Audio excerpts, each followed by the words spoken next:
एक समय की बात है। एक छोटे से गांव में जहां सुख शांति के साथ हरियाली बसी हुई थी। इस गांव का एक छोटा सा बच्चा था जिसका नाम नील था। नील गांव का सबसे प्रिय बच्चा था। उसकी मुस्कान सभी को बहुत प्रभावित करती थी और उसके साथ रहने वाले सभी बच्चे उसके साथ खेलने के लिए बहुत उत्साहित रहते थे। एक दिन गांव के बड़े मंदिर में एक पुराना पुस्तक छुपा हुआ मिला। नील ने वह पुस्तक उठाई और देखा कि यह एक जादुई पुस्तक थी। इस पुस्तक में अनगिनत जादुई शक्तियों का वर्णन था जो उसे किसी भी चीज को बना सकती थीं। नील का दिल धड़क उठा और उसने तय किया कि वह इस जादुई पुस्तक का उपयोग करके गांव को और भी सुंदर बनाएगा। नील ने पहले जादू सीखने का निर्णय लिया और फिर धीरे धीरे वह जादू सीखता गया।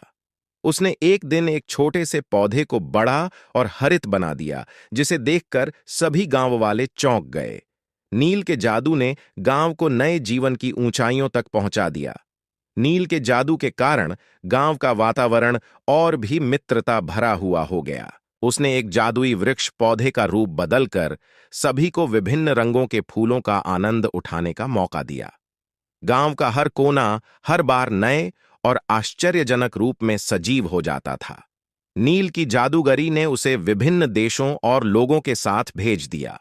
एक दिन उसने एक राजा के दरबार में अपना कला प्रदर्शन किया। राजा ने नील के जादू में इतनी रुचि ली कि उसने उसे राजमहल में बुलवाया। राजमहल में नील ने अपने जादू का प्रदर्शन किया और राजा को भी बहुत प्रभावित किया। राजा ने नील को अपने दरबार का जादूगर माना और उसे अपने साथ रखने का निर्णय लिया। नील ने राजा के साथ रहकर उसे और भी खुश किया और उसके जीवन को जगह जगह चमका दिया। एक दिन राजा के दरबार में एक समय आया जब राजा को एक दुख भरा समाचार सुनाया गया। राजा की रानी बीमार थी और कोई भी चिकित्सक उसकी बीमारी का सही इलाज नहीं बता पा रहा था। राजा ने नील से बोला, क्या तुम मेरी रानी को ठीक कर सकते हो? नील ने नम्रता से हां कहा और रानी के पास जाकर उसकी बीमारी का कारण जानने के लिए अपनी जादूगरी का उपयोग किया। उसने देखा कि रानी की बीमारी एक जादुई अस्त्र के प्रभाव से हुई थी। नील ने उस अस्त्र को हटा दिया और अपनी जादूगरी से रानी को स्वस्थ कर दिया। राजा ने नील को बहुत आभारी महसूस किया और उसे अपने साथ रखने का प्रस्ताव दिया। नील ने यह पूरी करने के लिए राजा की सेवा में रहने का निर्णय लिया, लेकिन वह हमेशा अपने गांव का स्मरण करता रहता था। नील ने राजमहल में रहकर भी अपनी जादूगरी का प्रयोग लोगों की मदद के लिए किया। उसने अनेक गरीबों की मदद की और उन्हें खुशियों से भर दिया। उसका दिल हमेशा गांव के लोगों के लिए धड़कता रहा और वह अपने जादू से हमेशा उनकी मदद करता रहा।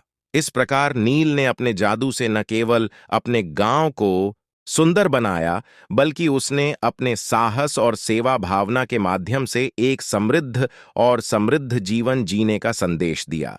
नील की कहानी ने सिखाया कि हमारे पास जो भी है, हम उसे सही तरीके से प्रयोग करके अपने और दूसरों के लिए अच्छा कैसे कर सकते हैं।